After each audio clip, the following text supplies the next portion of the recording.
Good afternoon, everyone. My name is Lawrence Spalding, and it is my pleasure to welcome you to Percy L. Julian High School, home of the Jaguars. As a proud Julian alum, it is my privilege to serve the students and families of this community as principal. After speaking with my students, parents, and staff, it is clear that safety is a priority as we prepare to enter the new school year. I am confident in the plan that CPS has placed to address the physical and emotional safety of students and staff. I am honored that Julian can play this role in this plan in hosting today's school event. Now, it is my pleasure to introduce Mr. Pedro Martinez, our district CEO. Thank you, Principal Spalding, for inviting us to host this important school safety drill here at Julian. I also want to thank Mayor Lightfoot for being such a strong advocate for student safety and for supporting our district's holistic approach to keeping school communities safe going into the new school year. I also want to thank our partners from the Chicago Police Department, the Chicago Fire Department, and the Office of Emergency Management and Communications, and many other city agencies that have joined CPS to make school safety a top priority in Chicago. None of us want to imagine an incident of gun violence in our schools, but recent mass shootings like we've seen in Uvalde and nearby Highland Park have brought these concerns front and center. As a district, we know that we need to be prepared for anything, which is what today's safety drill is all about. But as important as training exercises are, like this, what we're doing at Julian is just one part of the district's overall safety plan. Our approach goes beyond the physical. We are just as invested in our students' emotional safety and in helping them build trusted relationships with the adults in our schools. We know that this multi-pronged system is what allows students to feel a sense of belonging at school, and that this feeling of safety and connectedness is what will help accelerate student learning. As a parent, I never stop thinking about the safety of my children, and I know that that's exactly how other parents feel. Parents entrust us with their safety of their children every day, and as CEO, I consider that a sacred responsibility. When they send their children back to school this Monday, families need to know that there is a plan to keep their students safe. To help everyone in our school communities better understand that plan, we spent the summer revamping our district safety and security website, which now includes helpful tools and resources for our families. We have also developed safety training for all of our staff, and we produced a series of videos that take an honest look at school safety through the eyes of our students and their parents. These videos are being shared with families today, and our hope is that they will spark important conversations about the role that we all play in keeping our school community safe. I thank everyone who has helped today become a success, and I look forward to a safe, successful school year. It is now my pleasure to introduce Chief Brian McDermott from the Chicago Police Department to share a few words. Thank you. Thank you. Good afternoon, everybody. I want to start by acknowledging CPS CEO Pedro Martinez. I also want to thank Chicago Public Schools, Chicago Fire Department, and OAMC for their ongoing partnership. Chicago Police Department never stops working to enhance public safety across our city to ensure that every resident is safe. The department runs regular emergency response drills in all of the city's 5 areas, on CTA platforms, and in the central business district. School safety drills are an important and necessary part of that effort. Keeping students safe, making sure our personnel are equipped to respond in emergency situations are priorities for every department and agency represented here today. This exercise is the latest example of cross-collaboration and coordination. With the combined resources and expertise, we'll run scenarios, assess preparedness, and make adjustments as needed. The men and women of the Chicago Police Department and our partners are committed to ensuring the public safety of all of its residents in the city of Chicago and all of the students. Thank you. I'll now turn this over to Jadine Chow. Thank you, Chief McDermott. Hello, everybody. My name is Jadine Chow. I'm the Chief of Safety and Security for Chicago Public Schools. My team's responsibility is to ensure that all students are in a safe place so they can focus on their learning. All schools must be a safe zone for all of our students and staff, and we do this by not only making sure that we're prepared, but by also being proactive. Every one of our schools has a custom safety plan to ensure on a daily basis that we are meeting the unique safety needs of our school communities. All of our security staff are trained to identify issues before they turn into serious incidents. In addition, we have extensive emergency plans so that in the event that there is a serious incident, such as an active shooter, or in a case where a school needs to go on a lockdown because of something happening outside of our school, we are going to be prepared. Besides these proactive measures, a big part of our safety is relationships. You've heard it a few times here, and you'll hear us talk about it all the time. Safety at CPS is about relationships. It's our goal to ensure that every student has at least one trusted adult that they can go to in the event they have any issues or any concerns. I want to spend just a couple seconds talking about some of the safety initiatives that we want to highlight this year in our safety plan to make sure that not only are kids physically safe, but that they are also emotionally safe.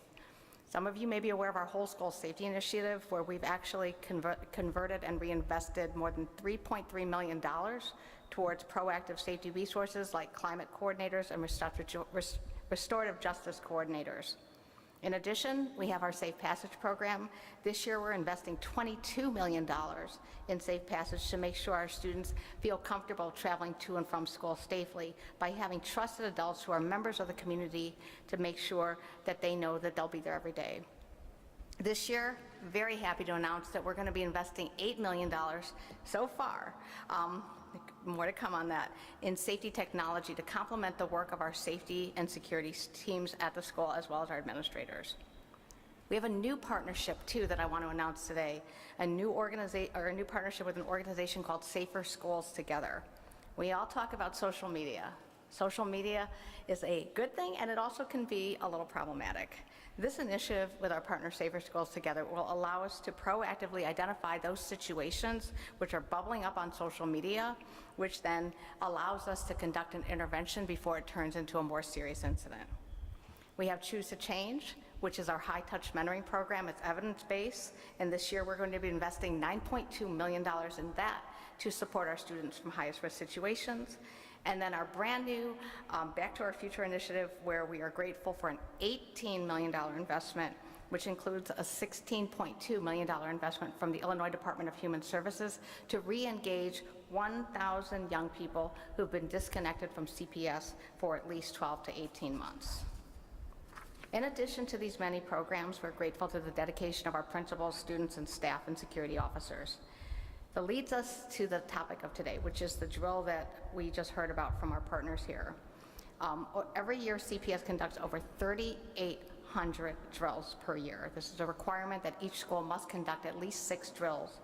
That's part of the law, and it's what we want to do to make sure we're safe and prepared. The exercise today is a cross-agency emergency drill, which we're very grateful for our partners for agreeing to do this and for Principal Spalding for allowing us to host. We have a series of teachers and staff and security teams that are staying with us to volunteer and be a part of this exercise. I hope that this training exercise will give families the confidence that CPS and our city partners are prepared to keep their children safe. As stated earlier, we do have new videos. I encourage any family, all parents and students to watch these videos. They will be going live on our website later today. And please understand, we need your partnership. If you as a parent or a student see any worrisome behavior, either from a fellow classmate or something you see on social media, please report it immediately. Whatever you report, please know we will take every single one of those seriously. We will chase it down, partnering with CPD as appropriate, as necessary, to make sure that we've understood the nature of the threat. As we approach the first days of school, please watch this video. We want you to hear the voices of parents and students to understand how we are approaching school safety and that also how we're addressing the threats that I just talked about. I want to thank everyone who took the time to share their thoughts on these videos. One of the parents that we have in the video is with us here today. Mr. Joseph Williams is an Englewood resident. He's a parent who agreed to give his candid thoughts on school safety. He is the proud father of 6 students, and he has been very actively involved in his children's education in all the years that we've known him. Among the leadership roles, and he'll tell you a little bit more about this, he's on the local school council advisory board, and in 2017, he founded an organization called the Mr. Dad's Fathers Club, which helped fathers across the city to become actively involved in their children's lives. Please join me in welcoming Mr. Joseph Williams to share a few words about school safety from the perspective of a CPS parent.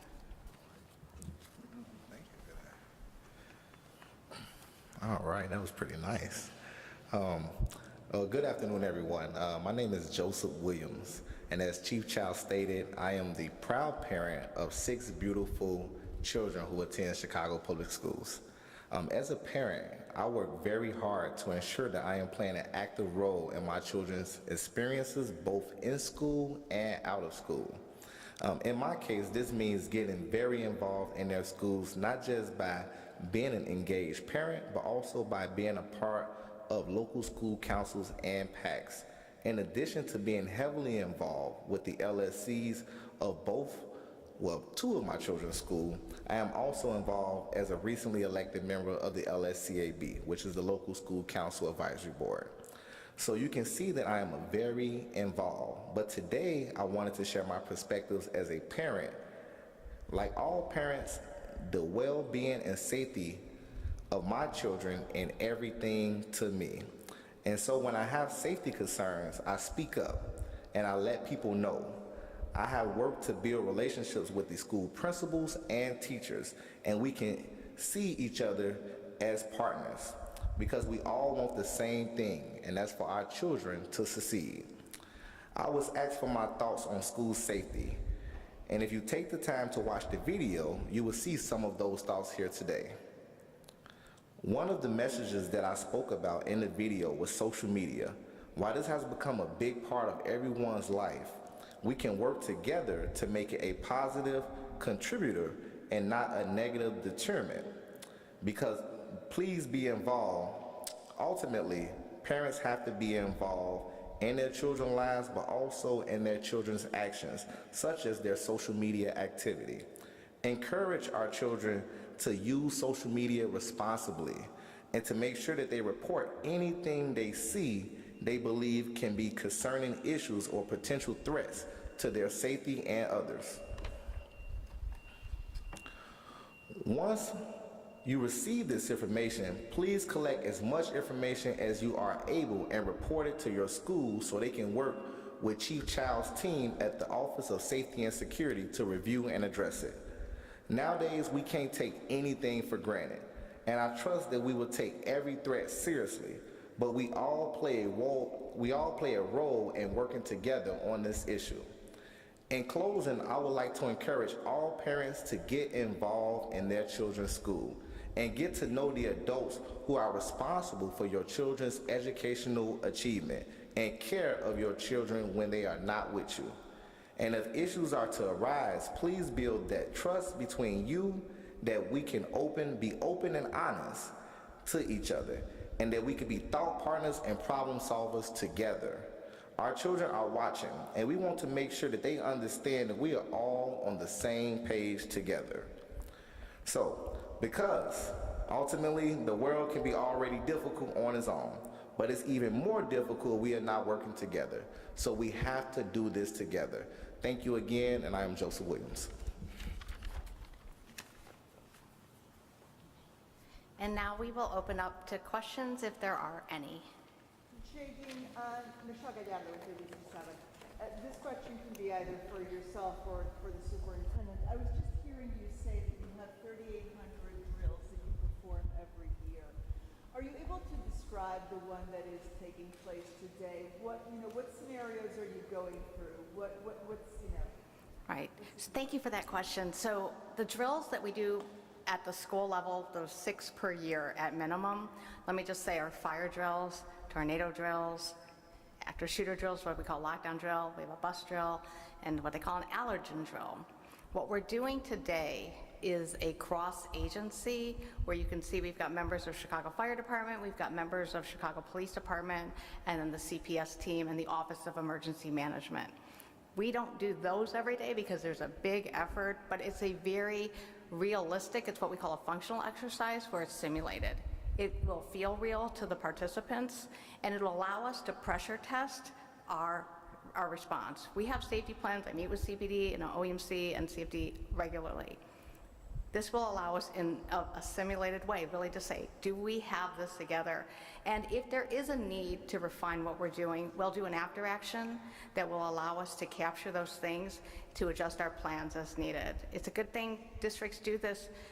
In Chicago, we take this very seriously, and that's why you see this big effort here today. So what you're doing is an active shooter drill. Today is going to be essentially a simulated active shooter drill. And I mean, obviously you're saying you want to pressure test the response. Is it a realistic drill without the students here to be part of it? We are not going to have students here. As research shows, these experiences where it's simulated can be traumatizing for students. We've offered the opportunity for teachers and staff to voluntarily be a part of it. I'm happy to say we have a good set of Julian staff who have agreed to be a part of it so they can, again, learn and feel that experience. The intention is to be as realistic as one can have, and so we're going to have this take place in the classrooms and through the school. We're going to use the PA system, and the goal is to really, again, pressure test what we believe is already a strong plan in order to make it stronger. Thank you. And Superintendent, if I may ask you, just going into obviously the first day next week, besides safety concerns, any issues that you're still trying to work out? I mean, I know you guys have been dealing with shortages, not just teachers, but bus drivers. How's all that going along? You know, the good news is that staffing and almost all different types of personnel, we're actually in a better place today than we were last year. I still am going to ask parents to be patient, especially in the first 2 weeks, especially with transportation. We're routing quite a few number of students, and as always, we get new requests, and so, you know, we're trying to give parents a good timeline whenever there's a new request of when those will occur. But I feel very good about it. We're still working around the clock to make sure the buildings are ready. We're literally working shifts from 6 in the morning all the way up to midnight. That we're going to be working through the weekend. The biggest challenge we're seeing right now, we had capital projects that we had shortages in materials that happened during the summer. And so that is affecting a few of our capital projects. And so we're just making sure that staff know exactly when those projects will be finished, because we were trying to finish them before the first day of school, and there's a few that are going to run over. But overall, like I said, we're working around the clock. We feel very good. We feel we're ready to accept our children for Monday. I know as a parent, we've been counting down the days as parents for the first day of school, and we're going to continue to troubleshoot. Like I said, we're going to make sure that we will know where we're having challenges, and we're working every day with school leaders and school personnel.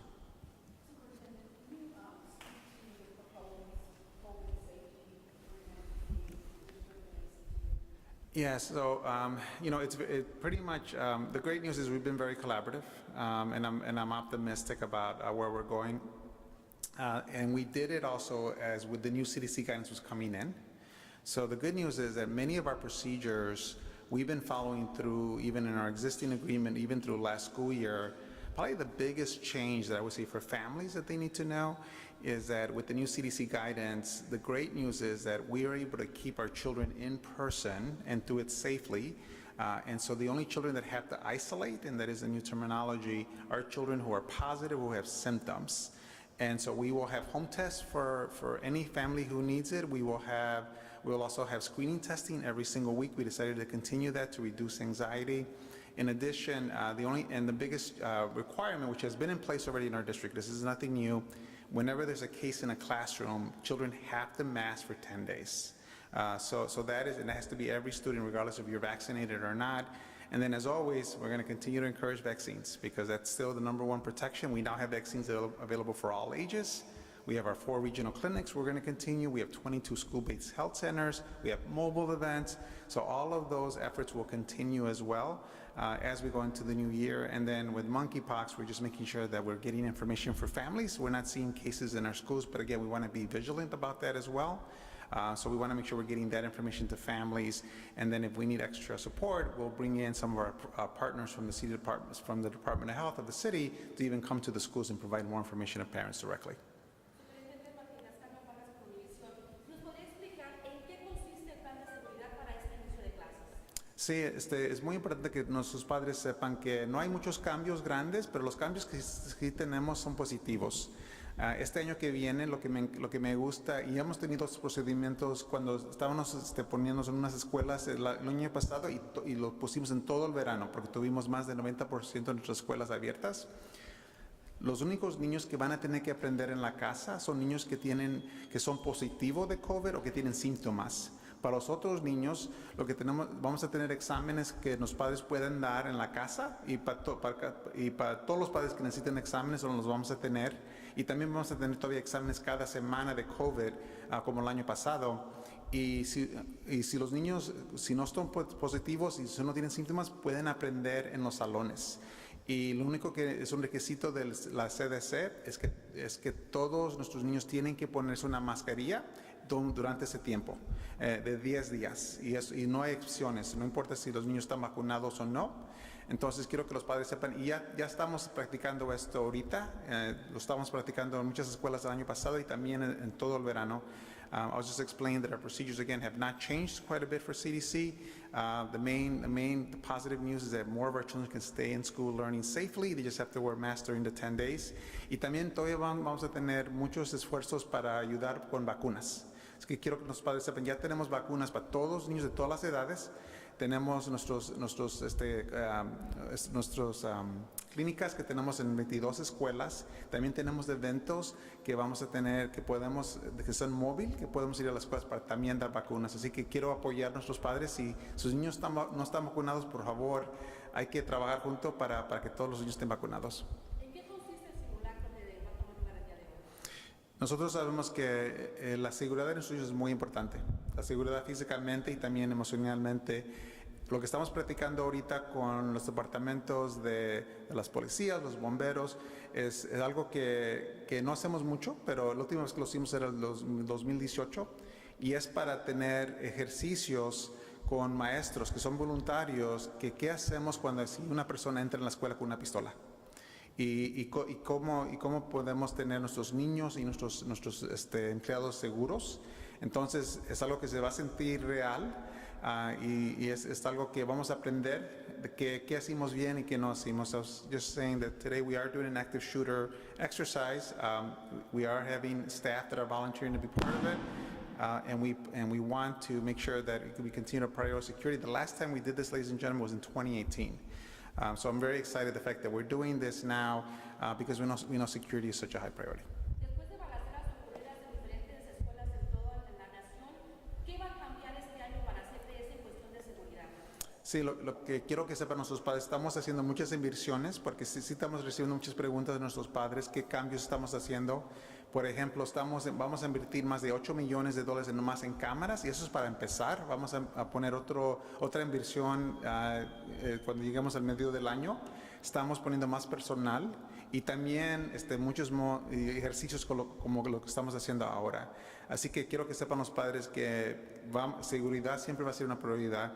The question was, what are we doing to make sure we protect our children with so much happening with, mass shootings across the country? We're investing more in equipment and personnel. As Jadine said, we're starting with an $8 million investment to upgrade cameras now. We're going to do another investment at the end of the first semester, and then we're actually creating a multi-year plan as well as, of course, the drills that we're doing today. ¿Qué retos va a enfrentar CPS al inicio del curso? De este curso, los retos son para que nosotros aprendamos dónde tenemos que mejorar y qué tenemos que cambiar para que estén todas nuestras escuelas seguras. The goal for today is really to learn where we have strengths and where we have just areas to improve on, because this will inform the security for all the schools. I wanted to ask about bus routes, and we're hearing some parents say it's super long, but then we're getting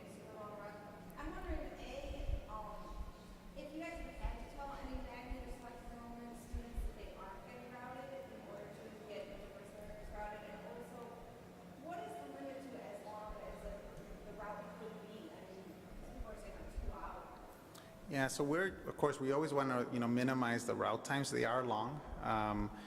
The vast majority, close over 80% are under an hour, but we do have some that go over an hour. And so we are looking at those routes now. The challenge is we've routed so many children, and so that's extended the routes, and that's really been to accommodate everybody who we had a request where we've both had the eligibility and request done by close to the end of July. And so for us, the good news is we've routed all those children. And so we're still getting requests, afterwards, which we always do. It's typical, and so those new requests, we're setting timelines for families as well, so that they can get routed. And those new timelines are being routed based on our new policy, which is diverse learners, our homeless students, and then after that, general ed. The good news is those numbers are not large, and we have the ability to route them shortly after the school year starts. So we're working directly with those families. We see opportunities as the year progresses for us to continue to improve the routes to reduce travel time. The other thing we're finding is that we are offering our financial stipend for families with diverse learners or families with children that are homeless, and we are seeing families take us up on that offer. We don't force it on them. It's an option for them because some families say, I can get my child there much faster.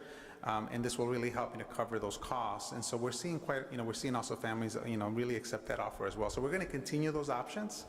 The other thing we've done is we've made sure that our hourly rates for our bus drivers are competitive. We were at $16 to $20 an hour. And frankly, we were losing drivers to the suburbs. And so we've now revamped all of our contracts so that our beginning rate is $20 an hour up to $25 an hour based on experience. And so that's also that's allowing us to keep more of our drivers. And my hope is also as the year continues, hopefully we can also attract more drivers to come. So overall, I feel optimistic, but I want families to know the first 2 weeks, they're always hectic. So please just be patient with us. The goal is to shorten those routes. The goal is to make sure everybody's routed, and the new requests we're getting to get them routed as soon as possible. Oh, and then I wanted to ask a question to JD about the social media program. Is it a surveillance program or is it an education program or both? It's both. Safer Schools Together is an organization. It's not surveillance as in Big Brother type. It's intended to help us really look through open source content that's out there on social media, so they're not fake friending anybody, but in addition, they're helping us with communication protocols that we can help educate families on how to do that responsible social media that we're looking at. As you will see if you get a chance to watch the videos that we're talking about, social media is on parents' minds, and how we deal with it and how we respond to it is really important to them, and they need to understand that we are handling this and taking everything seriously. And that is what their partnership will help us do with the best practices that they have gotten in working with other school districts. So if they come up with something that's a little bit, disturbing, would you then, hand it over to the police, or is there an internal process to work with the young person? So even prior to this partnership, CPS has a very thorough process on how to handle social media threats and concerns. So the way it works today is, again, because we have strong relationships with our families, a child might see something and give it to their parent. Parent says, I need to give it to the principal, and then we'll work with the principal to find out exactly what's behind that post. If it's something of a serious nature, for example, involving a gun or gun violence or threat of gun violence, we absolutely engage CPD, and we have a rigorous protocol with them. Throughout this whole thing, we are committed, and you'll see this in the video, to making sure that we are communicating with families. We know families want to get communication as quickly as possible and as transparently as possible. And part of that is, again, working with our partnership with Safer Schools Together. How do we do that without getting in the way of the investigation, but also making sure that we're meeting the needs of parents to understand what's going on? So that's the balance, and we are always on a continuous improvement track to do better on that, and always open to feedback on it. Señor Martinez, on the transportation issue, last year, every time you had shortage of drivers by had new requests coming in, it seemed like you filled the need and then more would come in. Do you have any wiggle room, any capacity as they come in December, January, February to make sure those kids have routes? We definitely feel we're in a better place this year. So again, we do have requests that came in after our July cutoff that we are going to route after the first day of school, but they're happening very fast because we're building that capacity. And what we're seeing, because again, we're having a better retention rate for our bus drivers. Last year we had the double whammy of we lost a lot of drivers right before the first day of school, and we continue to lose drivers while we were trying to add capacity. We already have now our van services, we have our taxi services, so those are still in place. And we also have at least a stable team for our bus drivers. And so for us, that's giving us some stability at the beginning of the year. And we're also seeing that we're able to actually route more students early and much earlier, because last year we got so behind, we had a big backlog. We're not seeing that backlog, so our goal is to just keep up with it. And the good news is, like I said, even the new requests, we're going to get them routed relatively quickly within the first few weeks of school. So that's why I say, families, just be patient with us, and then also it'll give us a chance to optimize the travel times as well. ¿Qué va a pasar hoy exactamente? Para quienes no lo pueden ver, si me pueden narrar cómo van a hacer qué van a hacer, quién va a entrar. Sí, ahora es muy importante porque nosotros sabemos que la seguridad de nuestros niños es una prioridad con todo lo que ha pasado en el país, ¿verdad? Entonces, este ejercicio es algo que la última vez que lo hicimos era el 2018. Y estamos trabajando con los departamentos de policías, el departamento de bomberos, de emergencia. Y lo que estamos haciendo es poniendo un ejemplo. Si alguien entra a la escuela con una pistola, y tenemos niños y empleados aquí en la escuela, ¿qué hacemos? Así que tenemos maestros que son voluntarios ahora, que van a estar esa parte del ejercicio, y queremos para saber qué podemos mejorar en cómo trabajamos, cómo comunicamos entre nosotros, en los departamentos de la ciudad. Porque eso es algo que podemos aprender, y este ejercicio vamos con lo que aprendemos, también queremos ver qué podemos mejorar y para poner planes para todas las escuelas. So again, what we're doing today is doing this vital exercise with our partners from CPD, from the fire department and emergency services, really as a way to make sure that we're coordinating together. If there's an active shooter in the building, we will have staff that are volunteering. It is to really take lessons from this that will inform plans for all the schools. The last time we did this was 2018, and so I'm just excited and really applaud our colleagues who are just helping us, because it's a lot of work, and it does feel real. So for our staff that are participating, I really applaud them, because it is something that we'll learn a lot from. Last time this happened was 2018, right? Yep. So is there a chance, or are there any plans to have a similar first-aid drill in the near future? Maybe on this one, you're asking, is there A similar like this happening soon? Yes, so it is our plan to, on an ongoing basis, again, once we get past this one, we'll do an after action. We are talking with our partners to say, where's the next school? We'll look at a different layout, a different type of school, to make sure that we're, again, just considering different variables, so we're not just doing the same thing over and over again. Okay, thanks. Thank you. I think we got everyone. So thank you all for coming.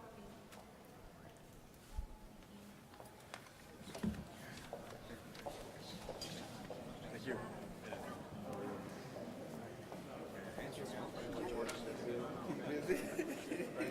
Yeah, thank you.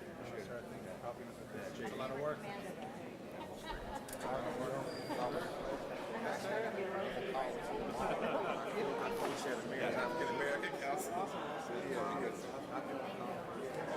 And ladies and gentlemen, if you could please exit out the back towards the north doors, that would help us very much. We can run in a safe and effective event there. We're going to prepare this space for our training exercise. Thank you. I know.